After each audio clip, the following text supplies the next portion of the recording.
Hello and welcome to Things That Fall Out of My Head. And after a little bit of an extended absence, shall we say, we're back with Chapter 4 of The Tale of Many Warhipsters. Now, if you don't know what that is, a bit of selfless self-promoting here, go back and watch some of the earlier videos in this series.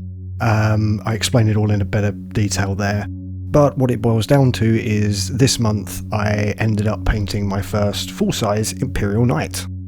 Obviously very exciting for me, but also a bit of a daunting prospect because outside of any of the prop builds or larger items that I've produced and painted, this is the biggest thing from Games Workshop that I've ever had to tackle. And as someone who's been out of the hobby for such a long time, this is quite a daunting thing to take on. There were a few things that I knew ahead of time going into this that I wanted to do. For example, all of the metallic elements, I didn't want to just dry brush those, I wanted to try and paint those by hand, so get the base layer down, get some washes on, and then go around and individually highlight each edge by hand, just to see what sort of effect I could get and whether I could really bring the metallics up to a level above what I'd normally produce.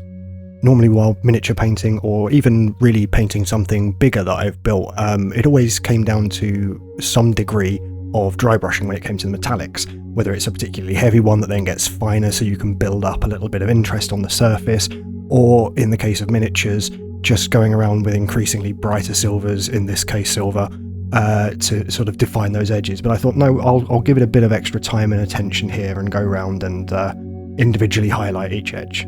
But of course what this means in reality is a lot of time spent highlighting silver. I can't remember the exact number of hours I spent just on the silver parts alone, but it was a nice way of testing my highlighting skills again, getting myself back to used to producing fine, consistent lines, so that when I came on to painting the more intricate parts, the armour plate, I'd hopefully have that muscle memory in place and ready to go. Now, I've been asked where the idea for the colour scheme for this particular model came from, and the colours are actually based on my custom Mandalorian armour that I'm producing in a separate series here on YouTube. There's a couple of videos in there at the moment because I've hit a bit of a roadblock with that, but they will be coming again soon.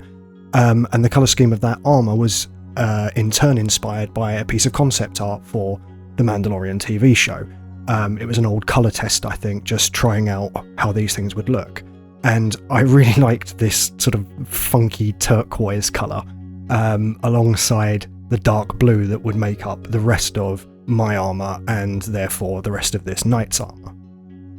That's also why you're seeing a lot of metallics and greys on the skeleton itself. The undersuit of my Mandalorian armour set is a dark grey, so I wanted to keep everything quite neutral to sort of play up those brighter colours. And it's also why any of the armour plates on the weapons are black, because traditionally in Star Wars settings your weapons are going to be black or dark silver, so it just kind of brings an extra bit of neutrality to them. Same thing with the cables or any of the sort of mechanical bits that aren't silver. They were purposefully kept quite a neutral dark grey with just a minimal amount of highlighting or dry brushing on them. All of that meant that when I started introducing the other armour plates, like you can see with the cowl and the chest section here, it made that even quite dark blue pop out a little bit more. And yes, I'd painted and glossed the eyes behind the mask before anyone asks. Now, if you've seen any of my previous videos from the Tale of Many Warhipsters, you'll know that I'm partial to a good base. And this is something where I'm not as keen on this knight kit as perhaps I would have otherwise been, in that I really don't like the silly oval base that it comes with.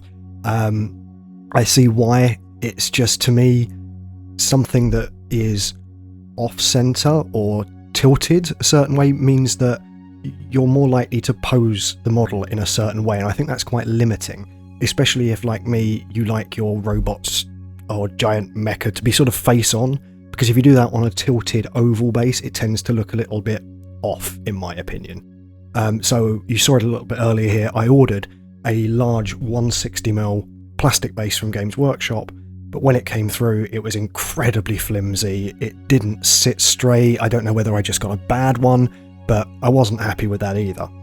So in the end, I ordered a couple of laser cut MDF 160mm circular bases, which One was a little bit too thin for my liking, so I stacked 2 on top of each other, glued them together with Gorilla Wood glue, and then as you can see here, I used plastic strips which I cut to 6mm in width, and used those to wrap around the outside on the raw edges of the base, just to make it a little bit cleaner. To make this a little bit easier, I pre-bent these plastic strips, just so they'd conform to the circular edge a little bit more easily. But in the end, nothing beats a liberal application of super glue and a little bit of patience just holding it in place. It actually took 2 strips to fully encircle the base. This is a big 160mm base, so I glued down the second part and just sort of eyeballed where they'd meet, and then just used a pair of scissors to trim that in as close as I could to get those 2 halves to meet. And once they were as good as I could get them, wrap a couple of turns of masking tape around there just to hold them in place while it dried. So as to what I was going to decorate this base with, I decided I wanted to go a little bit different to the bases I'd done previously, where I'd experimented with Games Workshop's technical paints, the textured earth paints, and then I'd been using static grasses and a few other bits, but I'd never really included any stones or rocks. So being the cheap person that I am, I went out into the garden and found a handful of small stones of different textures, different shapes, anything that I thought might look a little bit interesting when placed next to each other and painted. And also that had enough sharp edges or interesting textures that would show up well under dry brushing, because I wasn't going to be painting these things by hand. I'm going to dry brush them and try to make them look a little bit weathered. And the placement there, I just kept bringing the model in and out to see that the stones were relatively evenly distributed. They didn't have to be exact, but I wanted there to be a good amount of space between them, but also enough space for the model to stand there without looking too cluttered. From there, once the glue was dry on the plastic strips and the rocks were firmly in place, I just went around and sanded that plastic rim, also the top of it where it met the base, just to smooth it off, give it a little bit of a transition. I didn't mind there being a definite edge to it. I think it actually makes it look quite good. But I wanted where the 2 strips join to be as smooth as possible, and for it not to be any hard edges, just to make it a little bit nicer to look at. And knowing that I was going to have to glue my knight down to this base after it was painted, I decided to mask off underneath where the feet would be. That way it's not going to be an ideal surface joining MDF to plastic with super glue, but I didn't want there to be a layer of paint in there as well, because then I'm only gluing plastic to paint, and I'd really rather be gluing plastic to MDF. Speaking of paint, after a couple of layers of Painter's Touch Black, it was just the primer that I had lying around, so that's what I used. I peeled off the masking tape under the feet, and then set about dry brushing up the stones before I carried on with the rest of the base decoration. Now these were just various browns and gradually lighter beige colours from my Army Painter paint set. In retrospect, when we get to the end here, I think you'll understand when I say I wish I'd pushed the highlights a little bit further, but against the only other reference colour I have here, which is black, they looked pretty good. It looks like the transitions went up far enough to make them distinct, but in retrospect, with all the other lighter things added to it, then yeah, I wish I'd gone a little bit further with it. One extra stage of dry brushing, that's it, that's all it needed, but it's done.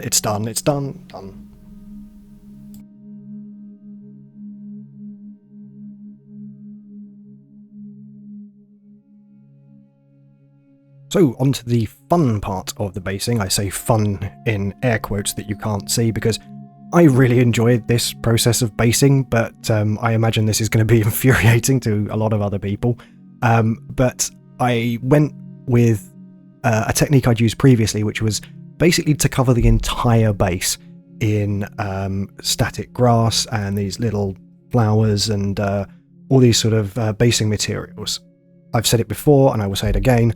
There's something that I love about the aesthetic of robots or mechanical things walking through nature. I think it's a really nice aesthetic, and I kind of wanted to have a base that was more flowers than anything else. I hadn't really done one that was mainly flowers, so I started off by seating all of the rocks in the longer grass tufts that I had available. I thought these things were really long, but of course next to something the size of an Imperial Knight they look quite small, So I didn't end up using any of the mosses or any of the much smaller basing materials that I normally would, just because they'd get lost and they'd look inconsequential next to it.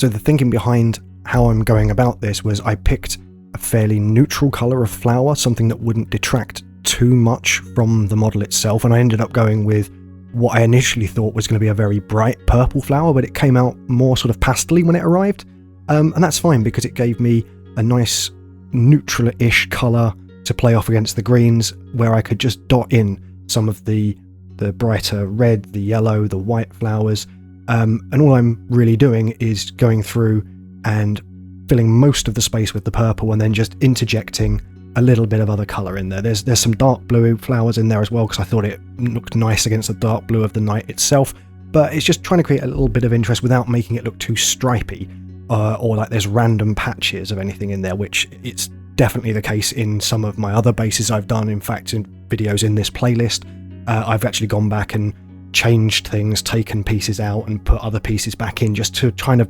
break up any obvious lines.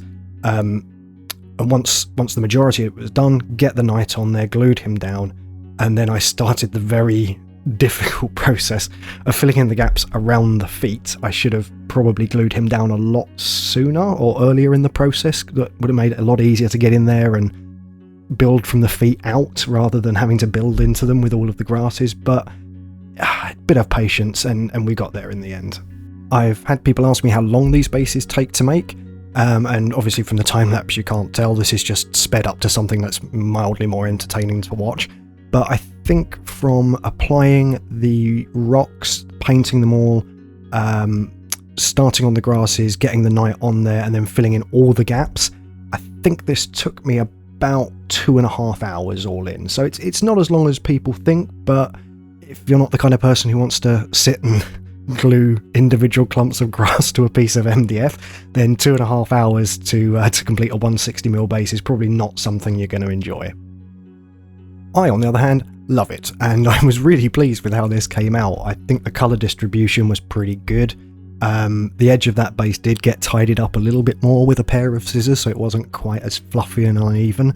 But you can see in these photos where I'm going with the rocks here. I think they could have done with maybe even a white highlight on them, just something to pick up those edges a little bit more. They're all decently textured and they're all different enough that when you actually see them, they look pretty natural. It's just the overall look of the base was very similar to the tone of the rocks, and I'm a little bit annoyed at myself. I mean, I could go back in there and try to re-highlight them, but, you know, I'm happy enough with how it turned out.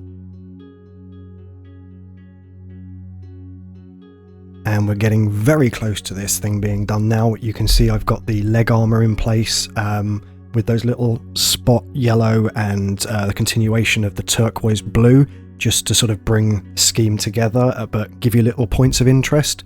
The legs are mainly a grey and a brown colour because, again, I'm mimicking a suit of armour that I'm building.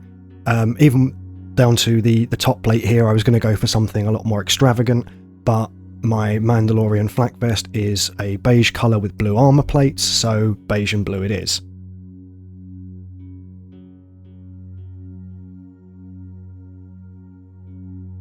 And that's it. Here he is finished. I think the grand total on this one was 42 hours of painting. That doesn't include assembly or the base. The base is an additional 2.5 hours. But yeah, about 42 hours all in. Again, this thing was painted by hand. Aside from the priming coat, that was done with a rattle can. I'm not that kind of masochist. But everything else was done by hand. So the silver base coats, all of that was brushed on rather than sprayed. And then everything up to the trim, the weathering, painting the decals so that they matched, because some of them were horrible trying to get them to match on there. And I think the biggest criticism I have of myself here is I could have pushed the highlights a little bit sharper. You know, first time edge highlighting like this in a long while, so I could have gone brighter, I could have gone bolder. But hey ho, we live and learn. Maybe on the next one I'll get it right. Quick family shot here of the knights so far as they bravely guard my bread bin in my kitchen. I'm really happy with how this little group's turning out. We'll be adding to these again every month. Hopefully I'll see you again soon as we continue to add to the family. Cheers, guys.